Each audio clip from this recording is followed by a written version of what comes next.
I'm Amy, sex educator, somatic sex and relationship coach, and sex shop owner. And I'm April, VP of an international high-end pleasure products company and boss queen sex toy mogul.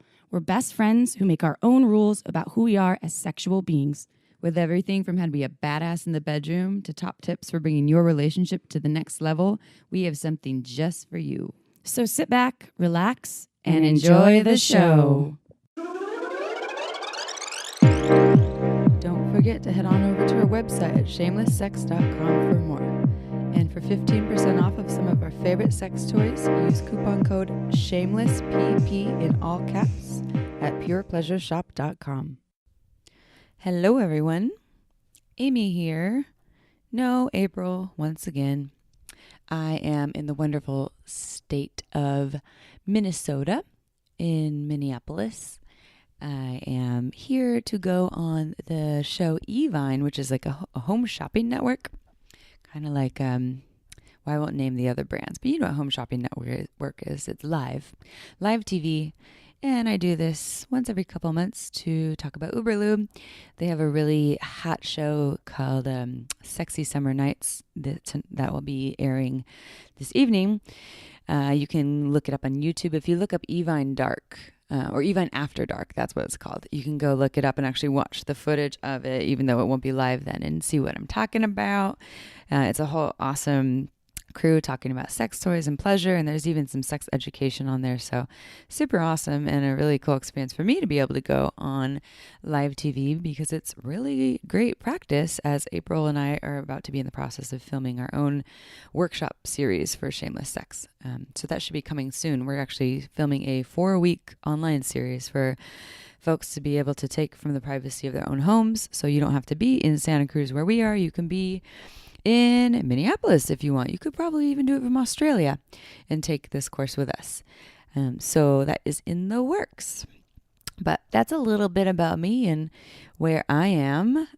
So sending my love out to my beloved April. We will be reunited in a couple days, and we are recording a couple awesome podcasts. We have one on sex and pregnancy coming up, and it's not just about how to still experience pleasure while you're pregnant, but also after childbirth too. We're speaking with someone who is a doula and has a lot of experience herself. She's also tantrika too, so she's bringing in that element.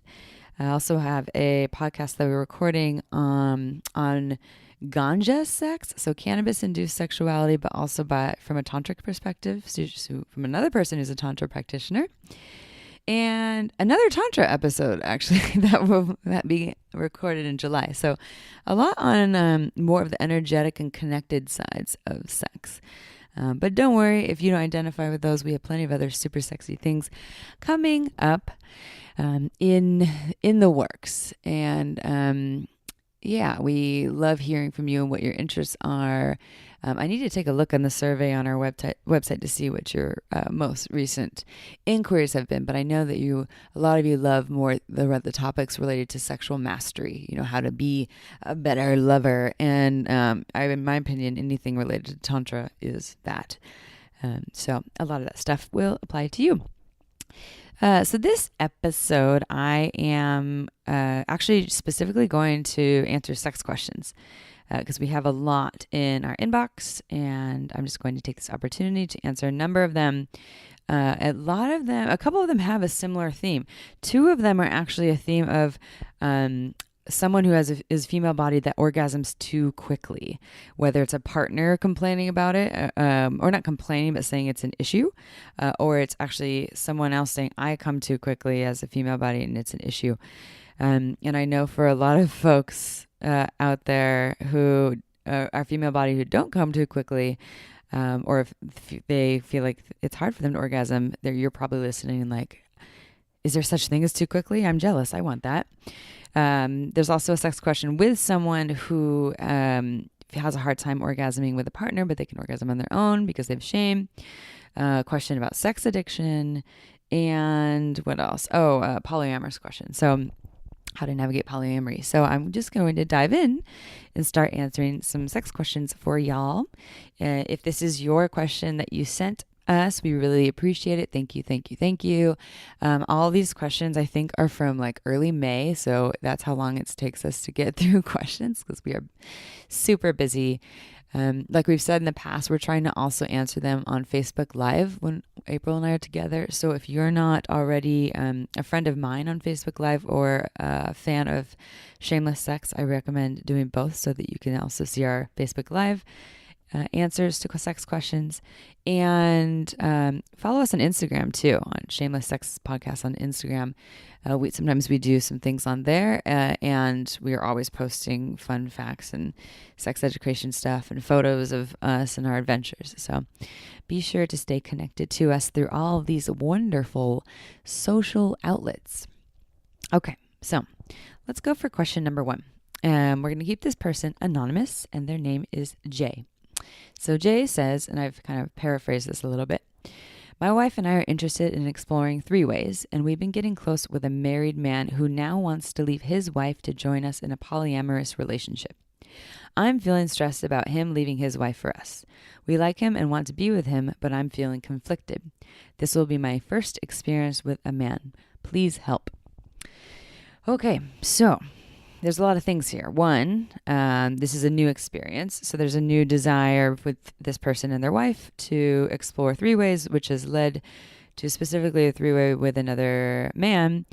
And so this is brand new experience. So my first thing is like, this is a brand new experience. And so this person, Jay, you don't even know if it's going to be your jam. I mean, maybe you think, oh yeah, or maybe you do. Maybe you actually maybe you've always had feelings for men, and now this is your first time finally getting to do it, and so maybe that's feeling really aligned with you. But I guess what you don't know for sure, because you've never done it, is if you really are poly, because you've never done that. I'm not sure if you've said you've never had a threesome, but it sounds like it's the first time with your wife, and this is your first experience with a man. So there's a lot of firsts here. And my suggestion when it comes to firsts is to explore them really intentionally in a way that feels really safe. Because if it gets really messy, it can be kind of traumatic, and also sometimes maybe not even feel like it was that worth it if you find out it's not your thing, right? So say you've never been with a man and this is your first experience with a man, you try it, it's not your thing. Or maybe it is your thing, but this particular man, you don't really get along, and they left their wife for you, and now there's that pressure or that hurt and that mess to deal with. My first inkling would be to experience being with a man and or a 3-way with someone where there was a lot less baggage, where someone wasn't changing their whole life to come and join your life. And I'm not saying that that's not okay for them to do that. If they want to leave their wife to be with you and your wife, and that's feeling aligned for you as well, then that's everyone's choice, right? And it could be really hurtful if they did choose to do that. And you find along the way, it's this discovery of, hey, I'm actually not really into being with men, or hey, I'm actually not really into being in a polyamorous relationship, but you just changed your whole life and here we are. So I think that you're being hesitant or conflicted for a reason, because your intuition is telling you that there's something in there that feels a little scary and maybe a little conflicting and unstable. And I would listen to that. Our intuition, the messages that our mind and body, well, specifically our body gives us. A mind can play tricks. It can do all kinds of fear tactics that aren't even really that rational and can get in the way.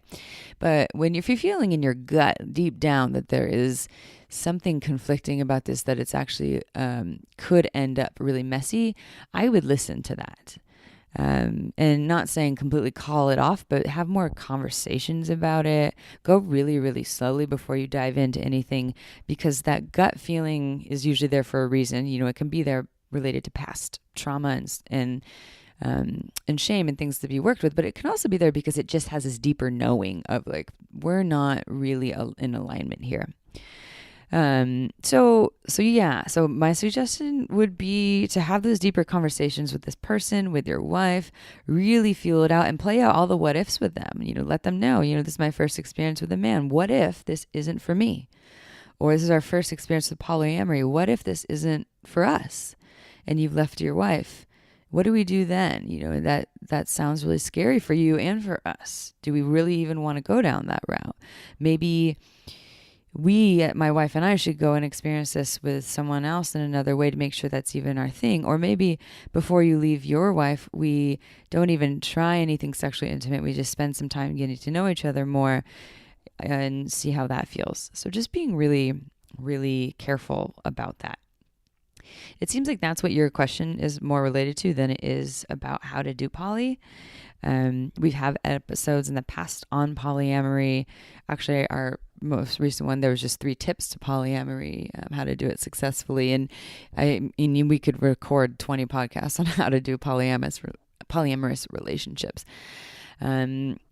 I guess what I will say in this case for bringing in someone new, I kind of already touched on this, but for poly to work really well, it's helpful to have a lot of conversations and a lot of communication, almost to the point where you feel like you're talking about feelings and the relationship dynamic all the time. And of course, all polyamorous relationships are different. Some people don't practice, radical honesty, or they don't have as much open communication, or they do more don't ask, don't tell. Although I think some poly people might say that that's not, I guess, fully poly. Although I guess it can be. Fully poly sounds offensive to some people that are practicing that. So I'm sorry if that felt like it was a hit to you. Some people choose that, though. Some people don't want to know. They would just say, okay, we're going to be in this open thing. And the arrangement is that we can be intimate with other people. Maybe it's just when we travel or we're out of town. And then we come back together and we don't even need to talk about it. That is a thing for people. Some people have some sort of like an ethical cheating thing set up because that's what works for them. It's just easier not to know. Some people want to know everything, or some people, one partner wants to know everything and the other one doesn't. So it really just depends on what works for you. In this case, it's sounding like you're all going into it knowing that that's the arrangement of what you would choose. So talk about everything, and especially all the feelings. Talk about the what ifs. Talk about the fears and the hard stuff and the things that you're like, I don't really want to talk about this because I don't want to cause a scene or take up too much space. Those are usually the things that are worthy of going into, that really need that time and care. So to me, a lot of poly relationships, or just relationships that are really connected and deep, it's almost like communication, like the thing I say about go slower than slow, and go slower than that. Go communicate and then communicate more, and then whatever you thought that was, communicate more than that, if that makes any sense. Like there's a need for a lot of it in this. When you bring in another person for whatever, it's a 3-way or for poly or open or even a swinging lifestyle, I feel like adding more communication is always really, really helpful. So that's what I will leave it at with that. That's, I think, will be good for you for your intro to this dynamic. You sent this 2 months ago. I'm sure you've already dove deep into this or found out another way. I'm sorry this information is coming late. But hopefully this is helpful, at least to other listeners who might be wondering what to do about this. Okay. Question 2. This is from Kay. How do you deal with and control an orgasm that's too strong? I've been having sex and orgasms for over a year, and I'm with one partner. But the orgasms lately have been so strong, sometimes I end up crying. It's an overwhelming flood of really amazing feelings, but it's too much for me. And they also have a second question. How do you feel secure when your man watches porn? So this question was sent from someone who I believe identifies as female. So this person is feeling like their orgasm is so strong that they end up crying, and it's a flood of amazing feelings, but it's too much for me. So my question is, what do you mean by too much? And is it really too much for you, and why? Or is it also too much for your partner? Because you're describing these overwhelming flood of really amazing feelings. And it's also accompanied by crying. So what about that is too much if there's some amazingness there? Like, obviously there's some good feeling there, but then there's tears. So maybe the too much is that it feels really deeply emotional. And my inkling here would be that you have a worthiness barrier about being too much. taking up too much space, and you're having sex with your partner, you have these crygasms where you get this incredible flood of emotion pouring out of you, and then there's tears, but it's just like it's all this energy moving through you where you're just like vibrating and releasing deeply, which is beautiful. God, I want that right now. I can like feel a tingle in my pussy as I say that, actually, which is rare for me, so I really like that. But yeah, why is this? What is too much about it? Is it your partner's reaction? Is it that they don't know what to do? Is it for you that you feel like you're taking up too much energetic space? Is it because it's accompanied with tears, which usually is socially stigmatized as meaning sadness and something that we don't want to feel or go into, or if that's there, then there must not be good or pleasure. Because what I do know about crygasms is that they are a profoundly deep and important release for the body. It can really heal old trauma, or even if there isn't trauma there, just release a whole bunch of old stuck stuff in a really beautiful, powerful way. A lot of times that's accompanied with orgasms that are more internal, like from the G-spot or from cervical orgasms. And so they're just like really vibrating all through the body. And I know so many people that are trying to learn how to have these orgasms, including myself. I've totally had them. I have not mastered the art on how to give them to myself or receive them whenever I want to, right? Granted, I haven't dedicated as much time. Like, I'm very aware that if I sat down with myself or with my partner and just like, okay, this is going to be our focus, and let's work at this, many, many different sessions, I would probably learn the mastered art of that. And I have no idea why I haven't done that. I'm honestly, this is one of my things. This is just a side note. Here's a tangent. Like, I spend so much time, I love my work, and I have so much time being like super busy that I don't take time to master these things, but I'm just spending so much time helping other people. And I know that I have the ability, just as you do, all you listeners. And for this person, you have this ability. This is happening for you. It's feeling like too much. And there's something about you that wants to turn it down or off. I feel a personal thing because of my own desire to experience what you have. So this is a biased opinion. So in that, I feel the sadness that you want to get rid of this amazing experience that you have. And I also support you in doing whatever it is that you want to do, because if something's feeling like it's just way out of your element, then yeah, you have the right to shift that. And what I would imagine would happen, though, is if you start to shift this, meaning you just start to pull back when it feels like the orgasm's coming on. Kind of like what the info I give to male-bodied folks who feel like they come too quickly. And they want to learn to not do that. It's a matter of pulling back. When you start to feel the orgasm is getting close, you slow down your movement, you slow down your breath, or maybe even stop altogether and take a break before it comes on. And then you keep going, and moving really slowly, and you keep doing that and building up again, but you stop and slow down right before the orgasm comes on. And then eventually they give themselves the orgasm, which actually usually ends up in a really powerful orgasm because you've been edging, building it up. But my guess is that if you start to put on this like kind of psychological choice to turn it down or turn it off, you could also create a little bit of a subconscious block that will, if at some point you wanted to turn it back on again, you'll have some work to do to get it back. Because we do have the ability to do that. If we don't like something, if we have shame about something we're doing, we're squirting or having crygasms or whatever, and we shame ourselves or someone else shames us, we have this ability to do this turn off that we don't even, it's not like a button that we press, it's this subconscious process where our mind and body work together to turn something off or turn it down. So we have that power to do that by choosing it and believing it and shaming ourselves. But what happens later is if you want it back, then you have to work to turn it back on. So it's all possible for you. If you want to pull away from it, then start pulling away from it. And I guess my suggestion is to question why it's too much and who is it, whom is it too much for? Your second question is how do you feel secure when your man watches porn?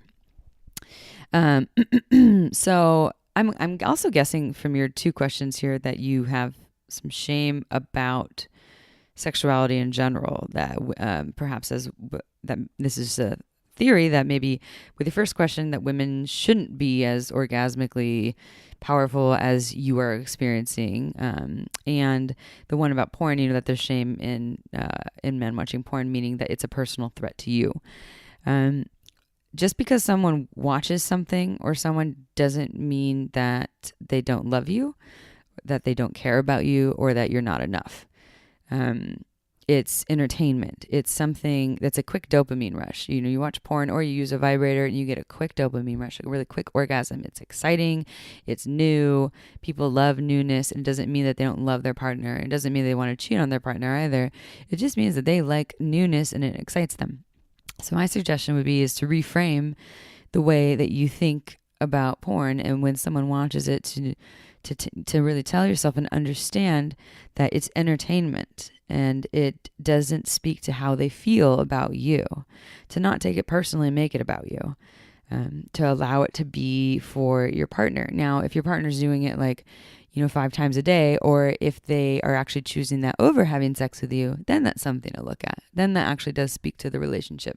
And maybe it doesn't speak to you personally. It just speaks to their addictive tendencies that they could do some work on. But it doesn't sound like you're stating that. It just sounds like you're saying that they like watching porn and brings up some personal stuff for you. So reframing it to be that, to know that it's not about you. It's about newness and excitement and a quick dopamine rush from the stimuli and stimulus and to try not to shame your partner for it when it comes up. To take ownership of, because that's what happens a lot of times when we shame someone. And I don't know if you are shaming them, by the way. Maybe you're just internalizing this, but a lot of times when people shame someone else, it's because they have fear in them and they don't know how to handle it. They don't understand something. And so it comes out as shame or a judgment. And it's really hurtful and can really affect the other person. So instead of voicing that, like, oh, why are you doing this? This is not normal. It must mean that you don't love me, or, whatever. To say to them, hey, I'm noticing something comes up for me when you watch porn. I feel this fear, maybe this inadequacy in myself, I'm not enough. And I the rational part of me knows that that's probably not what's true here, but I just want to bring that up to you. I'm not telling you you can't watch it or that I'm judging you or it's a bad thing. I'm just sharing with you my feelings. So maybe we can talk about it as a means of you still being able to do the thing that you like, watching porn, and me feeling safe about it, and just see what happens. Hopefully that helps. Okay. Another question from Jay. Anonymous. Jay. Is there such a thing as sex addiction, or is that called just being human? I like the way they worded this. Sex addiction is an interesting thing. I've heard so many different perspectives on sex addiction, on it not being a real addiction to it being a real addiction. Okay, here's my personal opinion. I'll give you some references first. I believe in addiction, that it is a thing, or compulsion, but I don't believe it is a genetic thing that people are born with. The science that I've been looking at is related to addiction being more related to trauma from people's past. So people find the addiction is there to serve as a coping mechanism for something that was really painful or that they didn't get when they were younger. So it's filling a void. There was some sort of experience that someone had where they were in trauma, or they were in fear, they were in terror, and they developed this coping mechanism. And maybe it didn't happen right after that too. It could be you had the trauma at age 5, and then when you were a teenager, you still are carrying this trauma with you, and then you start to develop this addiction for something else. You find this other thing later that is is helping you feel good temporarily in some way. It's like filling the void for some sort of feeling, whether it's helping you numb out, helping you feel more alive or connected to other people. But what it ends up resulting in is in actually like a disconnection with the self, whether it's addiction to a drug or to porn, or to working out, or even with like different eating disabilities. And that's the wrong word. Eating disorders. Related, oftentimes from what I'm seeing, the research is related to trauma, and this is a newer perspective that I'm seeing. I love the stuff that Dr. Gabor Mate has done. You can look up, if you look up in the podcast app, just look up Gabor Mate, GABOR MATE. He does a lot of work on addiction and it being related to trauma. So I would put sex addiction in the same category, and same with porn addiction. I'm going to put that in the same category, that it's filling a void for something, that for some sort of trauma, some sort of hurt or old wound that has not been tended to. So a sex addiction would probably be more so a worthiness wound, a wound around not receiving love and affection, and that having sex with either a lot of people or just having a lot of sex is filling that void and making it so one doesn't have to sit in the pain of the unworthiness with themselves or the disconnection with themselves, but instead filling the void, they go and have a lot of sex. And there's other ways that can look too. That's just one way that can look. But I would say that yes, it's a real thing, most likely, because it's just filling a void from some wound that is desire and love. And there's ways to work with that. And I would say the best way is to go work with really well licensed therapists on the old wound or trauma. And there's actually groups for sex addicts so you can receive support. I don't think just talking about your issue is really helpful, unless it's a really light trauma or a light wound. But if it's really deep, really heavy, then I get help from someone. Get help from there are a lot of therapists that I love, especially for PTSD, like deep trauma. EMDR therapy. EMDR is really amazing for that. I love Hakomi therapists as well. If you can't afford therapy, there are often things like family services, counseling centers that are available in a lot of cities where you can get really affordable therapy for like $30 an hour. So it's available. Check it out. But yes, sex addiction is a real thing. And in my opinion, it is something that is based on trauma that can be worked with. Another question.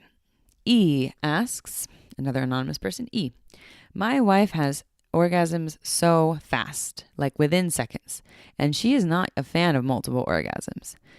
That makes me almost feel like a Me Too guy. Do you girls have any solutions? So this was kind of a tricky one, but it sounded similar to the other one that someone sent about having too many orgasms and it's too much for them. So this person, their wife has orgasms really quickly, and their wife doesn't like having a lot of orgasms. They're not a fan of it.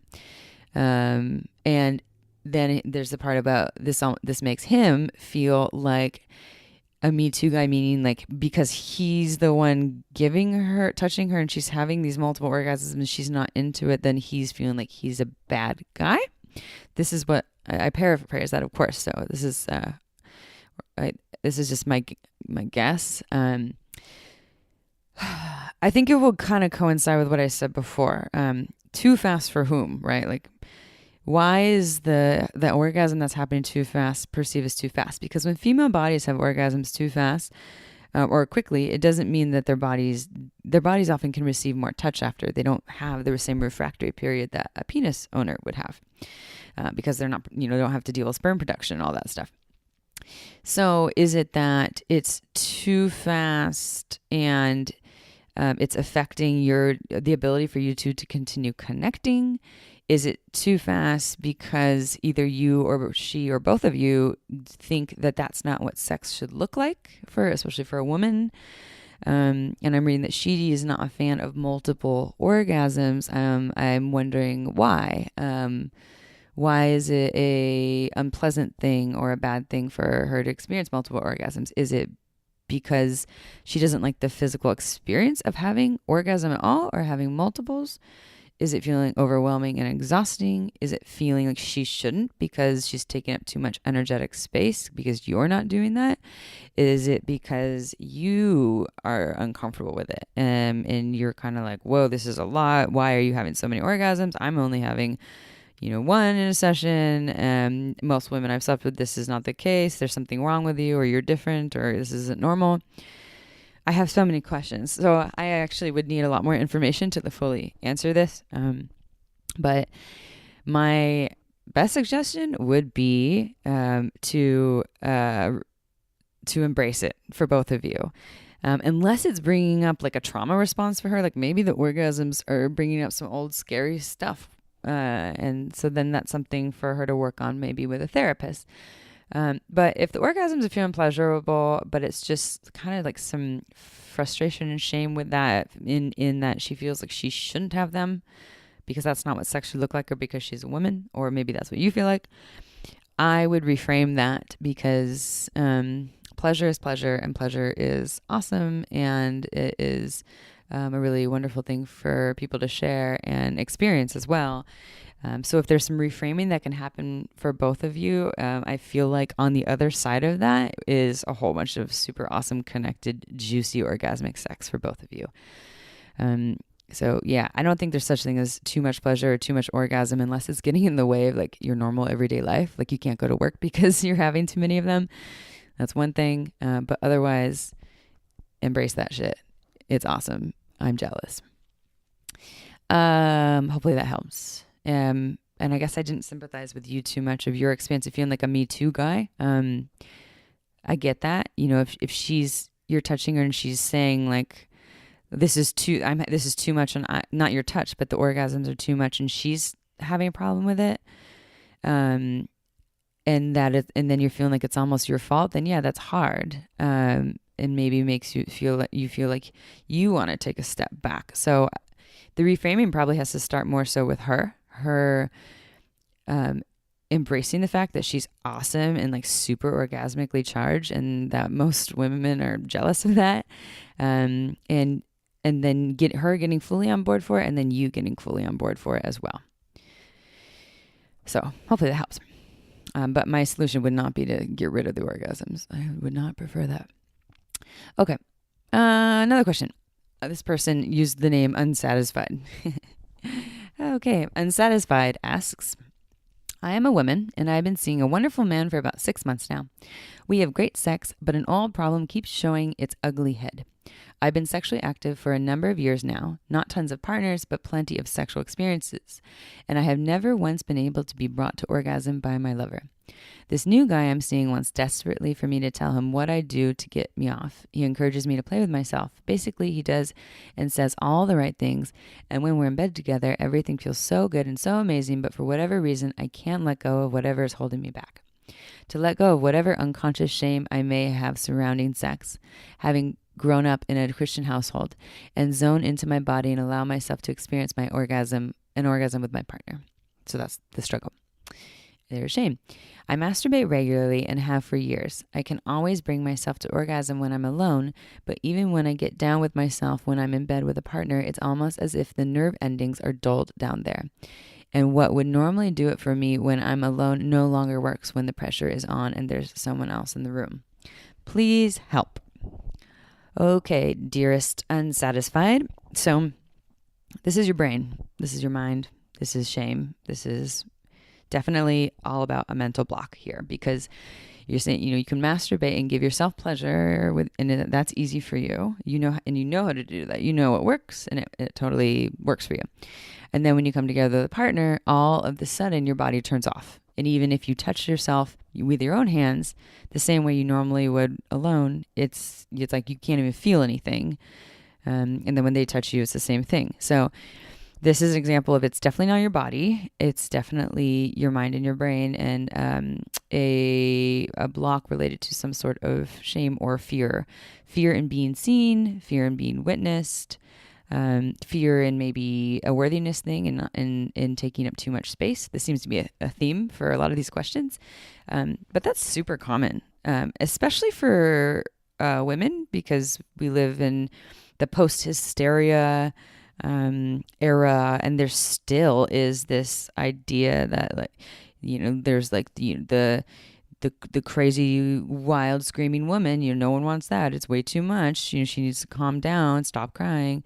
And this happens with orgasms too, and just taking up energetic space around sexuality. We still live in a penis-centric culture where there's a lot more safety in male bodies taking up space, and that's what we see on TV. It's a lot more about men's pleasure, and they're the ones doing the doing, and much more geared towards the movements that we see on TV and in porn is much more geared towards what their body's like. So this is all affecting a lot of people and their sexuality. So there could be a number of things. So that's one suggestion. Is it that when you're with someone, there becomes a fear of you taking up too much space, that there's this receiving barrier. Like when you start to receive, you go in your head and there almost is a story of, I'm not worthy of receiving here. And maybe you don't even have this story in your conscious mind. It could be this underlying subconscious story. So that's one thing. Or it's the pressure, like the performance pressure. So I'm on the spot.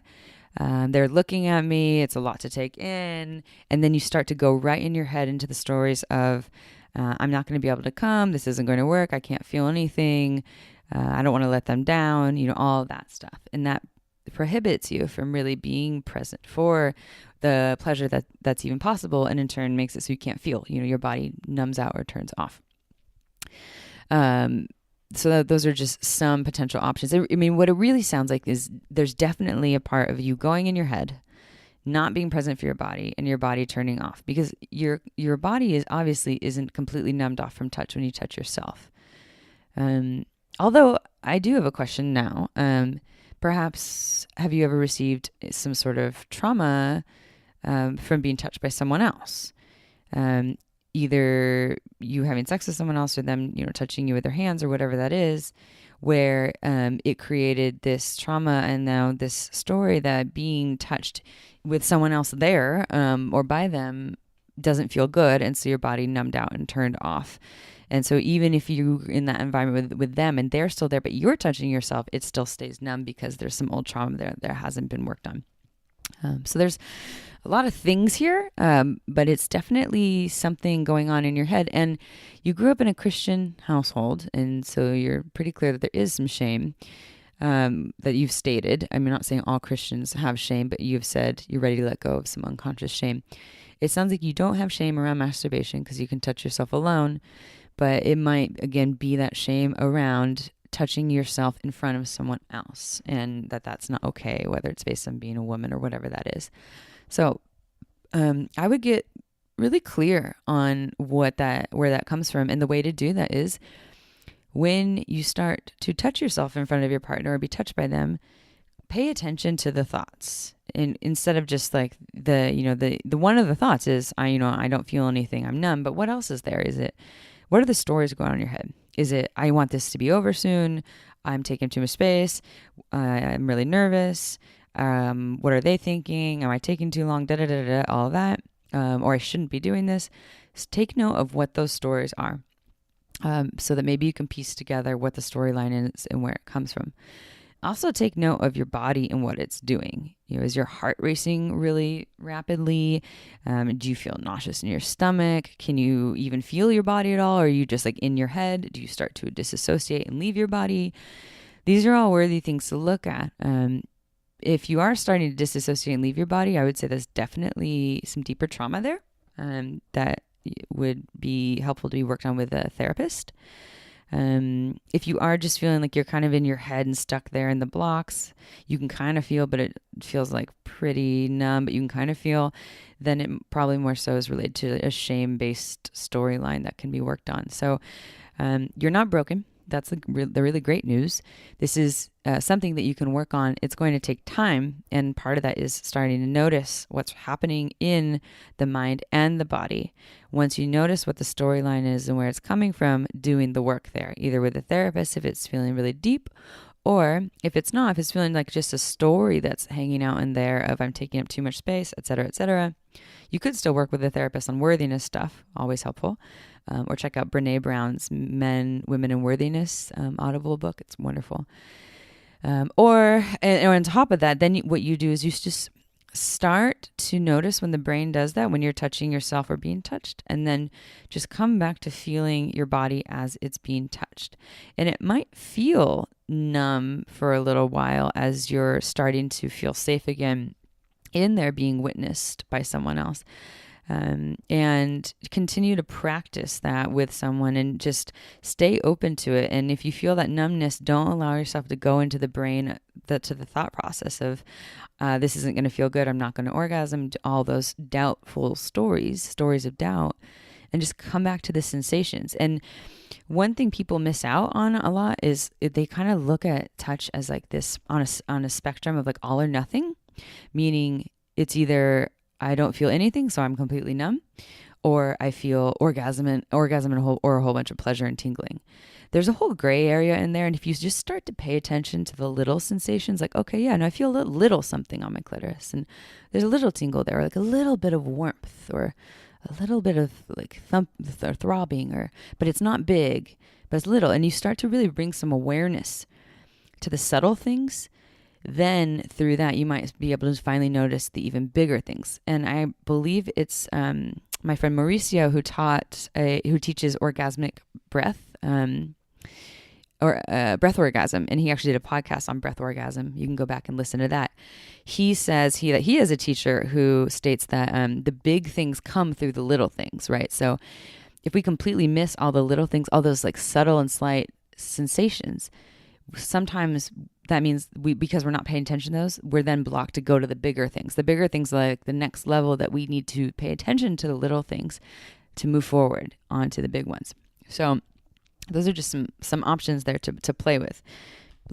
Bringing in some awareness to the thought process, looking into, is there deeper trauma here? Bringing more presence into the touch, and then noticing the more subtle feelings that you have in your body and staying present for those as a means towards eventually noticing, but not being set on the bigger things. Like, don't have goals to experience orgasm. And that's another thing, if you have a goal, like, I'm not going to come, I want to come, I'm not going to come, that's blocking you. So getting rid of the goal, and asking your partner to get rid of goals too. Asking your partner, I want to explore this touch with you. I have this mental block, I feel like it's from X, Y, and Z. I'm trying to be more present for the touch, but as we touch, can we just not be focused on goals and just be focused on, have the only goal be pleasure, and that will really help me. And are you on board for that? And it'd be good for both of you, because then they won't feel pleasure in giving you an orgasm too. So that might be a thing. Your partner sounds wonderful, and if they're super adamant about giving you an orgasm, that can be a lot of pressure for you and for them. So to get away from that, and quite often when people get rid of that pressure and it's not about orgasm, it's now just about pleasure, all of a sudden they have more orgasms. So, and this isn't always, but that is an option for you. I think that's it, right? Yeah, those are all of the questions I was going to answer today. Wow, I really powered through that. Woohoo! So hopefully that was helpful. I loved all of these questions. I think, and they're so dynamic. One is like the struggle with having an orgasm. The other one's like too much orgasm. What do we do? Oh my goodness. So yeah, I just love the diversity that is the human experience. It is just like, and that's the premise of our podcast, is really to expose and embrace the diversity of our experiences and the way we are as sexual beings, and also to teach that it all starts with us, and we have so much potential to shift where we're at. And of course, if we have deep trauma, sometimes we need to shift with help, but the possibilities are limitless, and I love that. It's absolutely beautiful. So thank you for sending us these questions and sharing your vulnerability. We absolutely love it. please continue to do so. Please don't get mad at us if we take forever to answer them. On that note, I am coaching on the Juicebox app. If you have iPhones, you can download the Juicebox app. And if you have a sex question that you want answered like right away, you can either request to work with me on there, or you can actually work with other coaches on there. And I'm not available to work with everyone because I have a limited capacity for how many people I can work with. But it's a text-based app where you ask sex questions through a chat and we answer within 24 hours, either myself or other coaches. It's really affordable. It's easy. There's not really much of a commitment. I think the minimum you sign up for is like 1 week. And then after that, if it's not for you, then you don't have to do it. But go check out Juicebox. And if you use the coupon code SHAMELESSSEX, then I believe you get 60% off of your first week, your first installment. So yeah, so if you're really wanting support right away, and if you feel like you can wait, send us your sex questions to shamelesssexpodcast@gmail.com, or you can send them in on our website at shamelesssex.com. There's a forum on there. We also love your reviews on iTunes. So please, if you love us, it's really, really helpful. It only takes you 30 seconds or a minute if you want to really write a really beautiful review, to go and review us on iTunes. If you're listening to us on iTunes, it helps our podcast grow. It helps us to get searched. So we really appreciate that. Also, if you continue to support our sponsors, right now we're sponsored by Pure Pleasure, which is my mom's adult store that I'm also kind of like a silent partner, co-owner of, but she runs it. So she's pretty much our sponsor. Like, I'm not sponsoring my own podcast. My mom is, because it's essentially her shop now. So you get the coupon code, you get 15% off with all purchases using coupon code SHAMELESSSEX. No, that's not right. It's SHAMELESSPP in all caps at purepleasureshop.com. It's all high quality adult toys and all kinds of good stuff. And our last sponsor that we have is Margins Wine. That's our wine sponsor. And we are very picky about wine. So we are not just sponsored by some wine we don't love. We love Margins Wine. So go check out marginswine.com. It's a woman-owned and operated wine company in Santa Cruz. So it's local to us. She makes raw wine, which is essentially as organic as it gets. And it's really, really, really, really, really good wine. We love it. So if you like good wine and you want to drink a glass with us virtually, maybe while we drink a glass while we podcast, go to Margins Wine and sign up for her newsletter, and you get to them all the first offerings and first dibs on news from her when she has new wine. Those are all my announcements. I think, this is releasing on Tuesday. I don't know if this will still be the case, but there's one spot left for my workshop in Santa Cruz on July 7th and 8th. It's a couples weekend retreat that I am putting on. It's a 2-day retreat. It's not overnight. It's from 10 a.m. to 5 p.m. both days. And there is one spot for a couple left. And although I don't know by the time this airs if that will be the case, but you can sign up at purepleasureshop.com if you are interested. And I would love to see you there. We're going to do all kinds of yummy work with couples from communication stuff to building more connection, to yummy stuff like touch, conscious erotic touch, tantra, really just a means of bringing couples closer together. And then lastly, what else did I have? Last thing, I'm also teaching another workshop in Santa Cruz. It's a Kink for Beginners workshop. It is on July 24th. It's only $15, super cheap, from 7 to 8:30 p.m. at Pure Pleasure. You can learn about that at purepleasureshop.com as well. And that is my announcements for the July classes. I have more coming in August as well. I love you all so much. I love April. I miss her dearly. She is my fave. And as April would say, see you next Tuesday. Ciao for now. Don't forget to head on over to our website at shamelesssex.com for more. And for 15% off of some of our favorite sex toys, use coupon code SHAMELESSPP in all caps at purepleasureshop.com.